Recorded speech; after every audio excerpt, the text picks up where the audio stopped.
It is all about starch today in the sartorial kitchen. Kicking things off, it's a cheesy twice-baked potato. Then I'm making a classic cream of potato soup. And last but not least, I'm turning mashed potatoes into chocolate truffles. So why don't you pull up a chair and dine with me? Sartorial kitchen, everybody. Yes, today is all about starch. Potatoes, to be specific. And I'm kicking off with a fun appetizer or side dish. And that is loaded baked potatoes. So I've got some bacon here. This is frozen bacon. I love to catch bacon when it's on sale, and I can use what I want, and then the rest I can package up into individual serving portions and freeze, and then I've always got it on hand. Also, what's great about the frozen bacon, it makes it easier to cut, actually, because bacon has a lot of fat in it, and it's hard, even with a good knife, to get through all that fat. So I've just section this bacon in half, and then I'm just going to take my knife. I want some pretty decent pieces. I'm just going to kind of come through here and get just some nice big chunks. And as soon as you cut into this, you can see it kind of breaks apart. So if you're worried about it being stuck together because it's frozen, don't. It's perfectly fine. And actually, this is probably going to do me pretty good. So what's great is I can put this other half away, and then I've got it for another time. So to cook this bacon, I'm doing it in the oven. That's probably the easiest way. Easier for cleanup and easier to keep it from like overcooking. You don't have to worry about grease splattering from your pan. Now I'm going to get a little piece of foil here. That's just going to make cleanup a little easier for us. And then we'll come in here and we'll cut the bacon again so we get nice little square pieces. That way everything will cook about the same time. I've got my oven preheated to 400 degrees. This is just going to cook for about 20 minutes or so. If they're whole strips, they take closer to 25, but since we've broken it up like this, it's not going to take as long. You just want that fat to kind of render down and get nice and crispy. Okay, that looks pretty good. I'm just going to come in here. I kind of want to spread this out so each piece cooks. Any pieces that are kind of stuck together are going to kind of steam, and they're not going to get crispy on all sides. That's not as fun. Okay, that looks like pretty good on our bacon there. Give my hands a little rinse.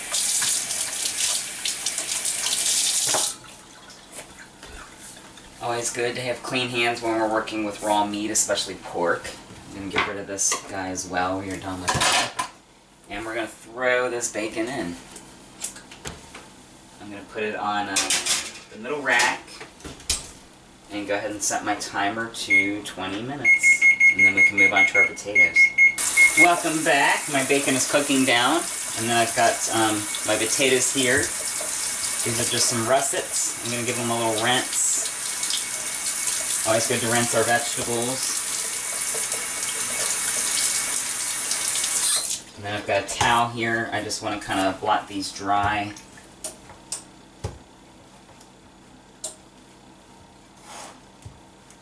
And this guy as well.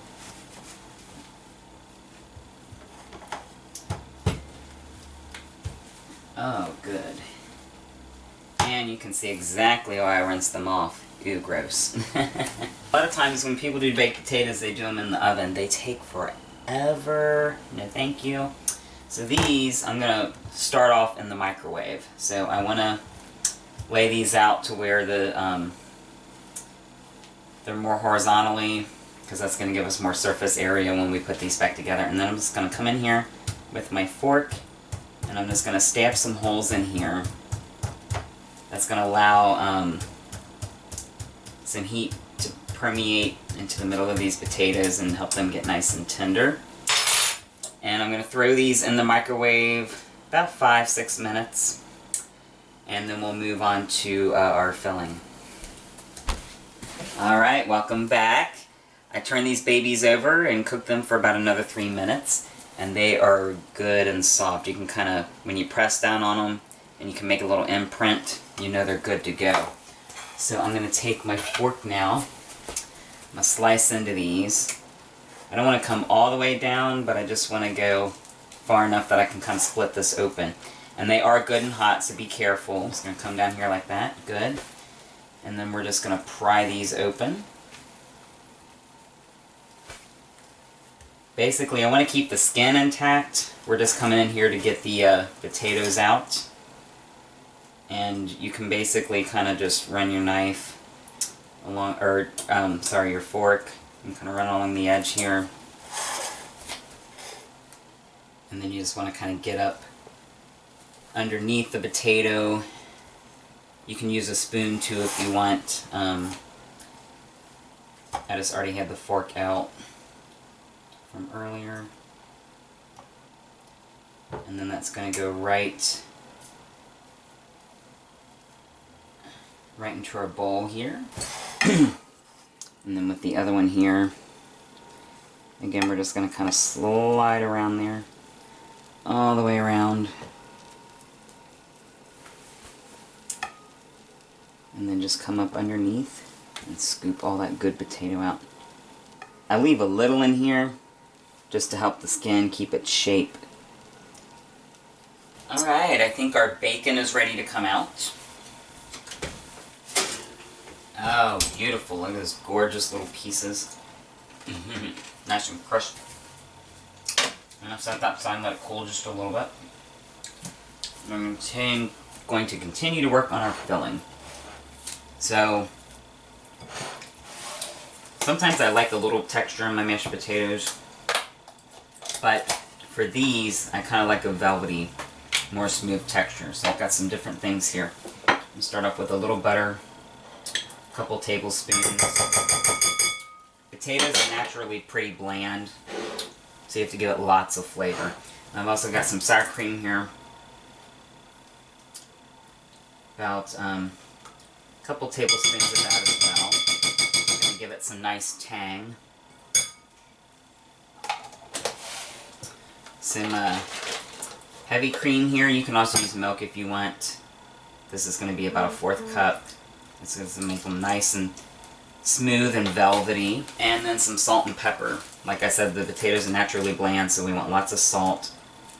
I'm going to do about a teaspoon of salt, 1/2 teaspoon of black pepper. And then we're going to beat them up. Alright, now I'm just going to come in here, give these a beating. I'm start on a low setting and just come in here. And what's great about the heavy whipping cream being in here is it's going to add some body, because that kind of thickens up. Alright. Nice and soft, you can pick them up, they kind of hold firm. That's exactly where we want those to be. So I have some cheese to kind of top these babies off. But I thought it would be fun to fold a little inside as well, so we'll get that kind of ooey gooey cheese. Cool, so I'm going to do about a 1/4 cup of my cheese in there. And then I'm just going to come in here with my spoon. The bacon is really a garnish for at the end. So I'm going to take it off of here. I'm just going to set it on this paper towel.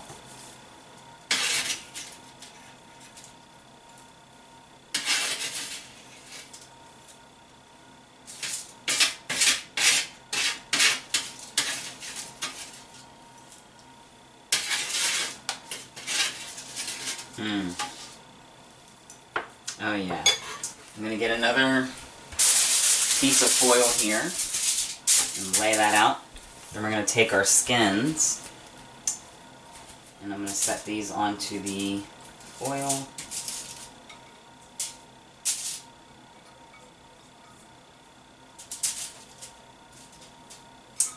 And then we can come in and fill them up. Alright, so I've got my skins laid out here. We're just going to come in. You can use the same spoon if you want to get fancy and get a piping bag and pipe them in, but why bother with all that? And we're just going to fill. I like it to be a little heaping. just like that. And come in here with our next guy here. You may have some room in some potatoes more than others, depending on how big the potato was or how much of the potato you were able to pull out. Beautiful. Then I'm going to come in here with my cheese. I'm going to sprinkle just a little more on top. I want to get that nice bubbly, gooey cheesiness on top.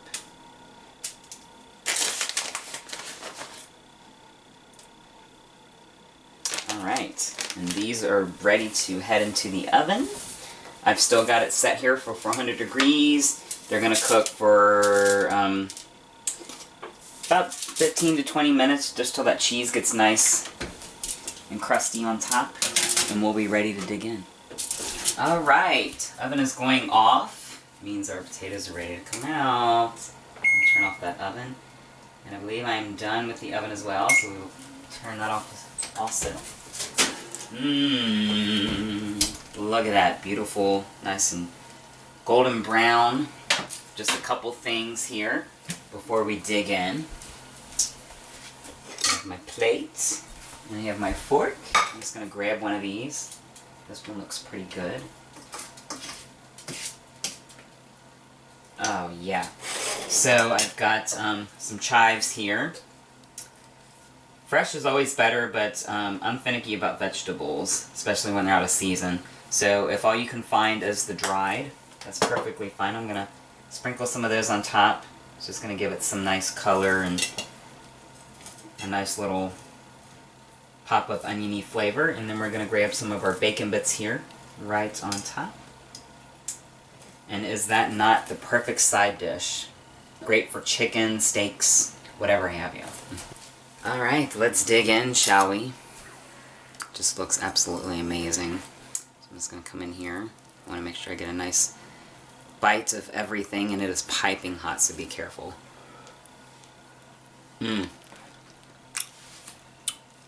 So good. The potatoes are nice and soft and velvety. The sharp cheddar, just a nice forward flavor.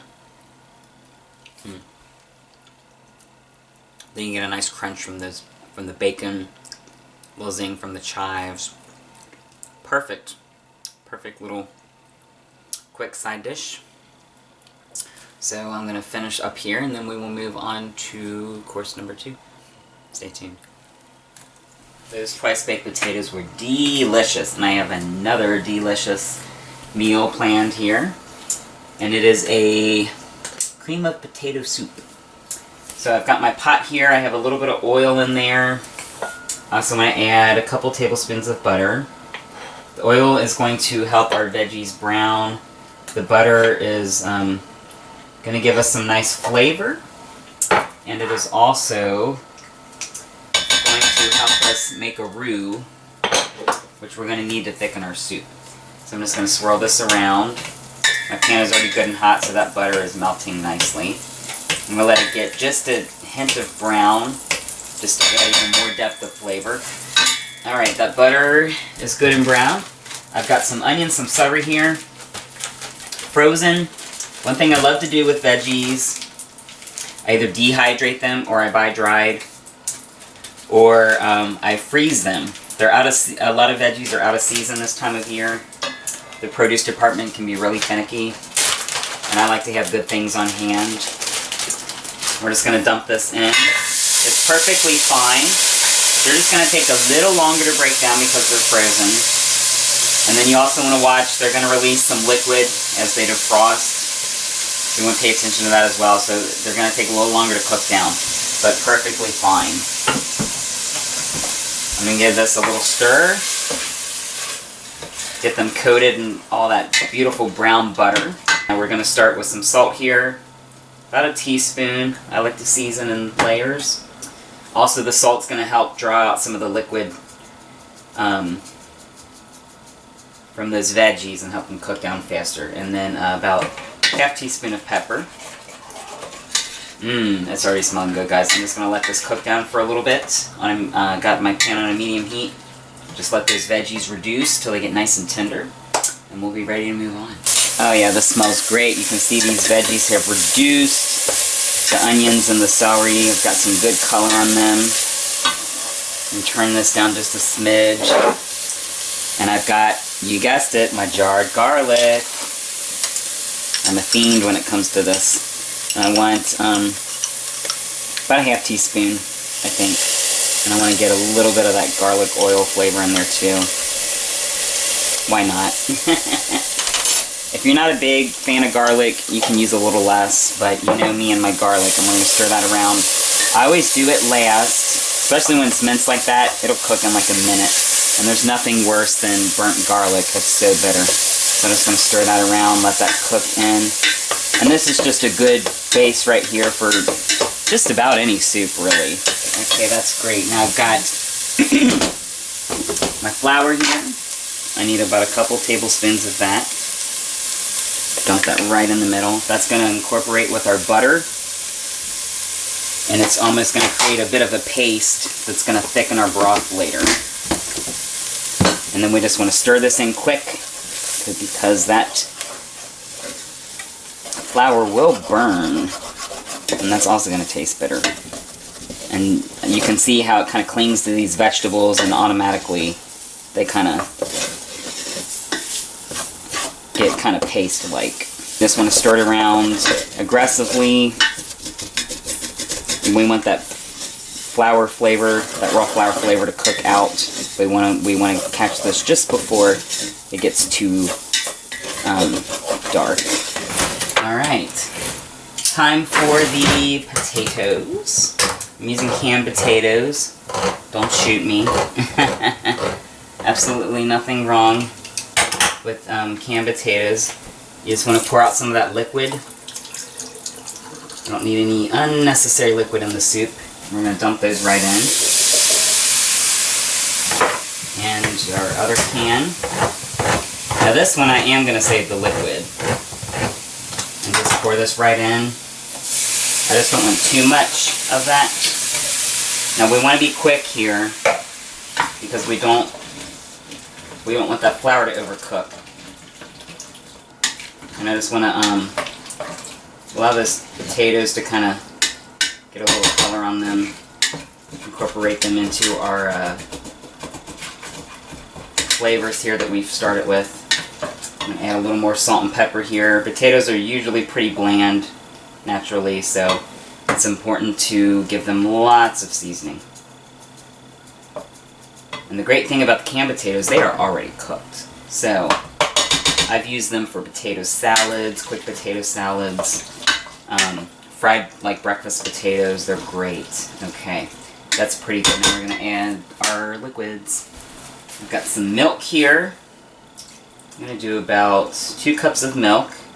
You can measure that out if you want. I just kind of go until it almost just about covers the potatoes.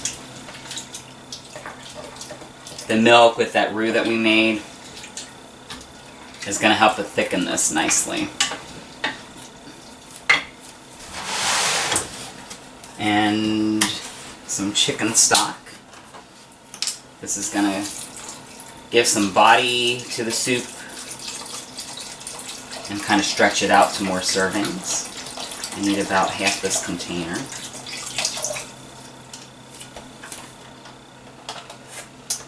And then I'm going to turn up the heat just slightly, let this come to a boil. A few more flavors here. I have some nutmeg. Like I said, this is more of a French style potato soup. And nutmeg is a classic flavor. And I just need about a 1/4 teaspoon, just enough. Nutmeg's really strong. Just enough that you know it's there. And we'll stir that in. I love that flavor. It's just very classic French seasoning. And some bay leaf. I think 2. Now the bay leaf, they're not edible, so you want to keep an eye on these. When we go to pull it out, I am going to kind of push them down into this soup. When they boil, they're just going to kind of soften a little bit, and they're going to kind of release some of their flavors. Alright, this is boiling pretty good, so I'm going to turn it down to a very low heat. I'm just going to let it continue to simmer. As it sits there, it's going to kind of thicken up a little bit. I still wanted to have it somewhat of a broth. That's what makes it a soup. But those starches are just going to continue to come together and just give us a nice, luscious, velvety soup. Alright, I think our soup is good to go. I'm going to pull that off the heat. And I see my bay leaves sitting right on top, so I'm going to go and pull those out. They're kind of hard to miss. And I think we are ready to eat up. Alright, we can get rid of this guy now. Thank you for coming. And we get my ladle out. Ladle this baby up. Oh, that's good and hot, so be careful. And I have some more of my chives from earlier, just to give it a little color. Some more color and some more of that nice little bite of onion flavor. Plus, I always like to have something to garnish my soup with. And again, if you can get the fresh, great, but it's a little out of season at the moment. And then all we need is a spoon and we're ready to go. Alright, time to dig in. I've just let this cool off slightly. Don't want to burn my tongue. Make sure I get a nice bite with everything in it. I'm going to try some of this broth first. Oh, nice and velvety and creamy.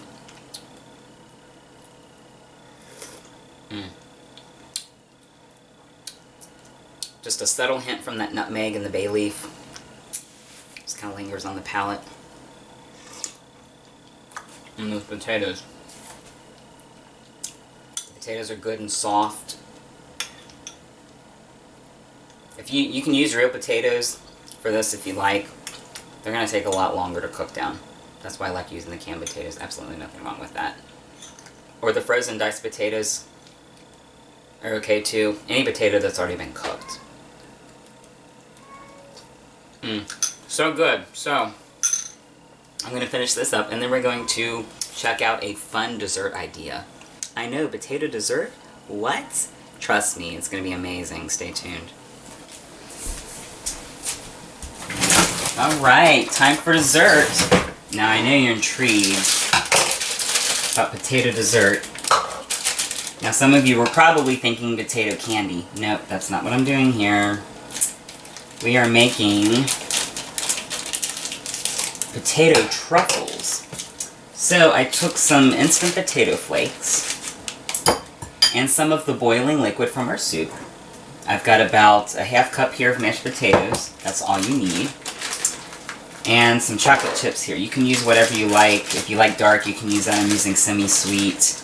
I wouldn't use white. I like white, but it's a different kind of chocolate, so you're not going to get the same result here.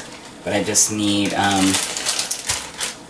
cup of the chocolate chips, and I need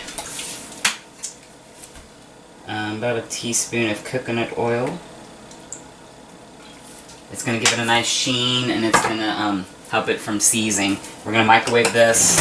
I go in stages, so I can stir it and make sure I get the right consistency. So I'm going to pop this in the microwave for about 45 seconds, and then we'll come back and stir it up and throw it in a few more times. Alright, pull this out. You can see the chocolate is kind of softened some, but it's not all the way melted, so I'm just going to kind of fold it over itself. And you can see how it gets that gorgeous shine from the coconut oil. That's the best way to do it versus like a butter or something, plus the coconut oil is a little better for you. And then I'm going to stick it back in, I think, for just another half a minute there.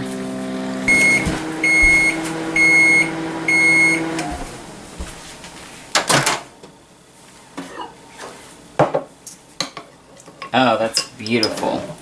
And this is just a basic ganache. This is great as a dipping sauce. Chocolate covered strawberries. Just poured on top of brownies or something. Perfect. Alright, so besides the coconut oil and the making of the mashed potatoes, this is basically a 3-4 ingredient dessert, nice and easy. The great thing is the chocolate chips are naturally sweet, so we don't have to add any sugar to this.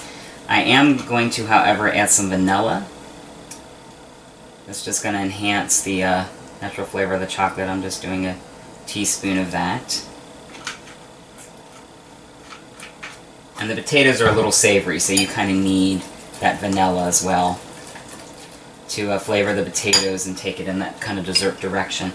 And then I'm just going to pour the chocolate right into these potatoes. Make sure we get every last bit of that.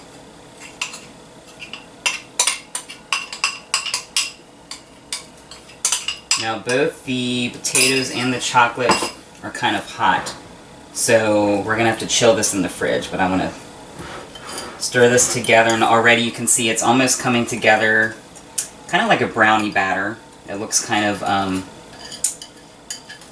brownie-esque. But I just want to stir that until it's nice and incorporated with the potatoes. Beautiful.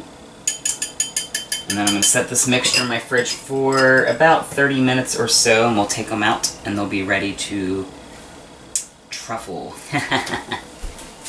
Welcome back, everybody. I just pulled this out of the fridge. It is nice and chilled, and you can see that it has congealed some. So this could not be more simple. I'm going to take my little handy dandy ice cream scoop. I like to use the littler one. These make the perfect little snack size. Just come in here and get a level scoop and plop it right onto the baking sheet. I've got my parchment paper here just to keep from making a mess. And then I'm just going to come through and pop these out one at a time. What I love about truffles, they look so elegant and fancy, but you really didn't do anything. But you can impress everybody. So much fun. This should make about a dozen, I'm hoping, or thereabouts. And again, if you want to make them bigger, you can.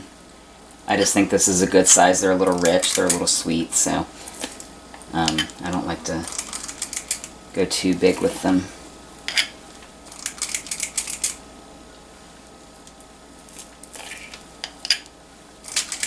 Okay, looks like we're going to get just a little over a dozen. Perfect. Alright, that looks pretty good. One more thing. Some baking cocoa. I just want to kind of give this a little tap to mix it up. And then I've got my tiny little sieve. I'm going to pour some of the cocoa here into our sieve. And then I'm just going to come in here and give it a little tap, tap, tap. And dust the top of these in the cocoa powder. It's just going to add another layer of that chocolatey flavor. And then it's going to make them look kind of fancy too. They're going to have that kind of extra touch. Beautiful. And then these are going to go back into my fridge for about an hour or so until they fully chill. Or you could quick set them in the freezer for about 15 to 20 minutes. And they will be ready to taste. Alright, it's been about an hour. These are nice and chilled. I'm just going to take, I guess this first one here, it's a little smaller. Just come in here. Look at that. Perfect little round chocolate goodness. And just a little cocoa powder on top.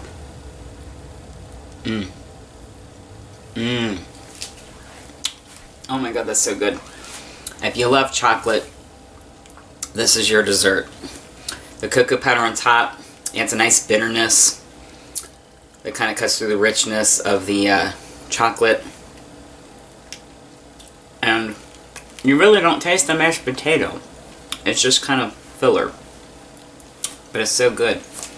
Just pops right in your mouth. So good. So that was a little tour de force of starch. As always, I thank you for joining me. Please like and subscribe. Hit me up in the comment section, and until next time.